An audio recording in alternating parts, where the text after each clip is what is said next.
Hello বন্ধুরা, আপনারা দেখছেন টেক বাংলা টিউটোরিয়াল আর আমি দিলীপ আছি আপনাদের সাথে। আজকে আমরা দেখব কিভাবে অ্যাডোবি ফটোশপ সিসির মাধ্যমে পোশাক পরিবর্তন করা যায়। তো আমি আজকে আপনাদেরকে দেখাবো কিভাবে একটি প্যাটার্ন ক্রিয়েট করবেন এবং এই প্যাটার্ন ক্রিয়েটের মাধ্যমে একটি ছবির পোশাক পরিবর্তন করবেন বা মাস্কের মাধ্যমে কিভাবে ছবির পোশাক পরিবর্তন করবেন। সুন্দরভাবে বোঝানোর চেষ্টা করেছি আমার এই সম্পূর্ণ ভিডিও জুড়ে। আমি প্রথমেই বলে নিচ্ছি, যদি আপনাদের ভিডিওটি ভালো লাগে তো অবশ্যই আমার চ্যানেলটি সাবস্ক্রাইব করে ভিডিওটিতে একটি লাইক দিয়ে দিবেন। তো বন্ধুরা, আপনারা দেখতেই পাচ্ছেন যে আমার কম্পিউটারে অ্যাডোবি ফটোশপ সিসি সফটওয়্যারটি ওপেন অবস্থায় রয়েছে এবং তাতে আমি একটি ছবি ওপেন করে রেখেছি, যে ছবিটিতে আমি আজকে কাজ করে আপনাদের সাথে আমার কাজটা শেয়ার করব। শুরুতেই একটি প্যাটার্ন তৈরি করে নিব। তো আমি যেই ইমেজটি প্যাটার্ন তৈরি করব আমি ওই ইমেজটি ওপেন করে নিব। আর ওপেন করার জন্য আমরা সবাই জানি, হয়তোবা যারা বিগিনার আছি তারা হয়তোবা জানি না, যে ফাইলে ক্লিক করব, ওপেনে আসব। ওপেনে আসার পর আমি এই পাশ থেকে এই ইমেজটি নিলাম, নেওয়ার পর ওপেনে ক্লিক করব। তো এটা আসতেছে না, আমি অন্য আরেকটা ইমেজ নিচ্ছি। এই ইমেজটা নেওয়ার পর আমি এটা দিয়ে একটা প্যাটার্ন তৈরি করব। তো এটা প্যাটার্ন তৈরি করার জন্য আমি শুরুতেই যে কাজটি করব, আমি এটার সাইজটা একটু কমিয়ে নিব। তো সাইজটা কমানোর জন্য এই ইমেজ মেনুতে আসব। ইমেজ মেনুতে আসার পর ইমেজ সাইজে ক্লিক করব। ইমেজ সাইজে ক্লিক করার পর এই জায়গায় দেখতেই পাচ্ছেন যে সাইজ কিন্তু আছে, হোয়াইট হাইট দুইটা আছে। আমি এই জায়গায় 10 করে দিব। 10 করে দেওয়ার পর ওকেতে ক্লিক করব। ওকেতে ক্লিক করার পর আমি চলে আসব এডিট মেনুতে। এডিট মেনু থেকে চলে আসব ডিফাইন প্যাটার্নে।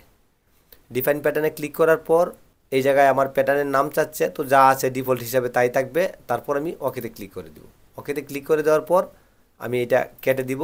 কেটে দেওয়ার পর এইবার আসবো আমার এই ছবিটাতে। এই ছবিটাকে আমি পোশাক পরিবর্তন করার জন্য শুরুতে আমার যে কাজটি করতে হবে তা হলো, আমার এই লেয়ার প্যানেল থেকে আমাকে সেম এই ছবিটার আরেকটি লেয়ার তৈরি করে নিতে হবে। তো এই কাজটি করার জন্য আপনি কিবোর্ড থেকে কন্ট্রোল জে প্রেস করলেই কিন্তু এই যে আপনারা যদি লেয়ার প্যানেলে লক্ষ্য করেন, লেয়ার 1 নামে আরেকটি লেয়ার তৈরি হয়ে গেছে। তো এখন আমি যেই পোশাকটা আমি পরিবর্তন করতে যাচ্ছি ওই পোশাকটা আমি মার্ক করে নিব। আর মার্ক করার জন্য আমাদের কিন্তু অনেকগুলো টুলস আছে, আমরা যেই টুল দিয়েই মার্ক করি না কেন শুধু পোশাকটা মার্ক করব। তো আমি কুইক সিলেকশন টুলটি নিব। কুইক সিলেকশন টুলটি নেওয়ার পর আমি এই যে পোশাকটার উপর যদি মাউস ড্র্যাগ করি, ড্র্যাগ করার পর দেখুন আমার শুধু সাদা যেই পোশাকটি আছে ওইটুকু জায়গায় কিন্তু আমার মার্ক হয়েছে। তো এবার আমি এটাকে মার্কস করে নিব। তো মার্কস করার জন্য হচ্ছে অ্যাড লেয়ার মার্কসে ক্লিক করব। এই জায়গায় ক্লিক করার পর কিন্তু এই যে আপনারা যদি লেয়ার প্যানেলে লক্ষ্য করেন যে আমার এটা কিন্তু মার্কস হয়ে গেছে। মার্কস হয়ে যাওয়ার পর আমি যদি এবার প্যাটার্ন দিয়ে আমার এটা পরিবর্তন করতে চাই পোশাকটা, সেই ক্ষেত্রে আমাকে একটি নতুন লেয়ার নিতে হবে, আরও একটি নতুন লেয়ার নিতে হবে। তো আমি এই জায়গায় ক্রিয়েট নিউ লেয়ারে ক্লিক করব। ক্রিয়েট নিউ লেয়ারে ক্লিক করার পর যদি আপনারা লক্ষ্য করেন লেয়ার 2 নামে কিন্তু আরেকটি লেয়ার আমার লেয়ার প্যানেলে তৈরি হয়ে গেছে। তারপর আমি চলে আসব এই পাশ থেকে পেইন্ট বাকেট টুলসে। এটাতে আসার পর প্যাটার্ন সিলেক্ট করে নেবেন। সিলেক্ট করে নেওয়ার পর আপনারা দেখতেই পাচ্ছেন আমি আগে একটি প্যাটার্ন তৈরি করেছিলাম আর এখন কিন্তু আমি এই প্যাটার্নটি তৈরি করেছি। প্রথমে যে প্যাটার্নটি তৈরি করেছিলাম ওইটা হচ্ছে এই প্যাটার্নটা। তো আমি এই প্যাটার্নটা যদি এই ছবির উপর অ্যাপ্লাই করি, অ্যাপ্লাই করার পর দেখুন আমার অনেকগুলো ফুল কিন্তু একসাথে চলে আসছে। যদি আমি আপনাদেরকে মিনিমাইজ করে এটা দেখাই, যে আমি কিন্তু এইটা নিয়েছিলাম, এটা কিন্তু একটু বড়, যার কারণে প্যাটার্ন হিসেবে তৈরি করাতে কিন্তু আমার এটা অনেক ছোটো হয়ে গেছে। তারপর আমি এই লেয়ার 2 এর উপর রাইট বাটনে ক্লিক করব। ক্লিক করার পর ক্রিয়েট ক্লিপিং মার্কসে ক্লিক করব। ক্রিয়েট ক্লিপিং মার্কসে ক্লিক করার পর কিন্তু আমার যেই পোশাকটা আছে শুধু এই পোশাকটা পর্যন্ত আসে, আর বাকিটা কিন্তু আমার চলে গেছে। তারপর আমি ব্লাইন্ডিং অপশন থেকে মাল্টিপ্লাই সিলেক্ট করব। সিলেক্ট করার পর দেখুন অটোমেটিকলি কিন্তু আমার যেই ড্রেসটা আছে ওই ড্রেসটার সাথে কিন্তু খুব সুন্দরভাবে যে বাসগুলো আছে ওইগুলোও কিন্তু সেট আপ হয়ে গেছে। যদি আপনার মনে হয় যে এটা সেট আপ হয় নাই, সেই ক্ষেত্রে আপনি এই যে এফএক্স আইকনে ক্লিক করবেন। ক্লিক করার পর ব্লাইন্ডিং অপশনে আসবেন। আসার পর আপনি এই পাশ থেকে এই নিচের এইটাকে একটু মাউস দিয়ে বাম দিকে আনবেন। বাম দিকে আনার পর আপনার পরিমাণ মতো আনবেন। আনার পর কিবোর্ড থেকে অলটা প্রেস করবেন। অলটা প্রেস করে আপনি এই পাশের এটাকে একটু ডান দিকে সরিয়ে নেবেন। ডান দিকে সরিয়ে নেওয়ার পর এটাকে আরেকটু বাড়িয়ে নিলাম। বাড়িয়ে নেওয়ার পর ওকেতে ক্লিক করব।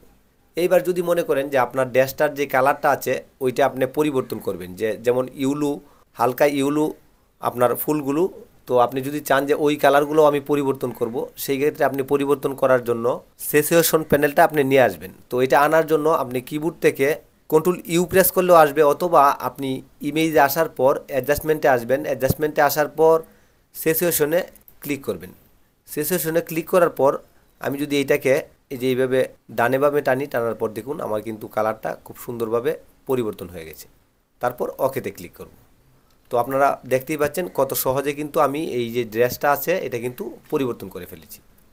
এইবার যদি আমি কোনো ইমেজ দিয়ে এই ড্রেসটা পরিবর্তন করতে চাই, সেই ক্ষেত্রে আমি কি করব? সেই ক্ষেত্রে আমি ওই ইমেজটি নিয়ে আসব, ফাইলে ক্লিক করব, ওপেনে ক্লিক করব। ওপেনে ক্লিক করার পর আমি এইটা সিলেক্ট করব, যে ইমেজটা আমি ওই ড্রেস হিসাবে দিতে যাচ্ছি। সিলেক্ট করার পর আবার ওপেনে ক্লিক করব। ওপেনে ক্লিক করার পর আমার কিন্তু এই যে ইমেজটা আছে এটা চলে আসছে। টুলবক্স থেকে মুভ টুল সিলেক্ট করার পর এভাবে টান দিয়ে ধরে, আমি কিন্তু মাউস ছাড়ি নাই, টান দিয়ে ধরে আমার এই ছবিটার উপরে আনবো। আনার পর আমি এই জায়গায় এনে রাখবো। এই জায়গায় এনে রাখার পর আমি এটাকে বড় করে নিব। আর বড় করার জন্য হচ্ছে ফ্রি ট্রান্সফর্ম করতে হবে। আর ফ্রি ট্রান্সফর্ম করার জন্য আপনি কিবোর্ডে কন্ট্রোল টি প্রেস করলেও কিন্তু ফ্রি ট্রান্সফর্ম হয়ে যাবে। তারপরও আমি আপনাদেরকে দেখিয়ে দিই। আমরা এডিট মেনুতে চলে আসব। এডিট মেনুতে চলে আসার পর আমি এই যে এই পাশ থেকে কিন্তু ফ্রি ট্রান্সফর্ম অপশনটি পেয়ে যাব। তারপর এটাতে ক্লিক করব। ক্লিক করার পর দেখুন আমার এটা কিন্তু ফ্রি ট্রান্সফর্ম হয়ে গেছে। এখন আমি অল্টার শিফট একসাথে চাপ দিয়ে ধরে কিবোর্ডে আমি যদি এক কর্নারে ধরে বড় করি তো আমার এটা কিন্তু বড় হচ্ছে। তারপর আমার পোশাকটা যে পর্যন্ত আছে ওই পর্যন্ত আমি রাখবো। রাখার পর আমি কিবোর্ডে এন্টার প্রেস করব। এন্টার প্রেস করার পর আমি এইটাকেও আগের মতোই লেয়ার 3 এর উপর মাউস দিয়ে রাইট বাটনে ক্লিক করব। ক্লিক করার পর ক্রিয়েট ক্লিপিং মার্কসে ক্লিক করব।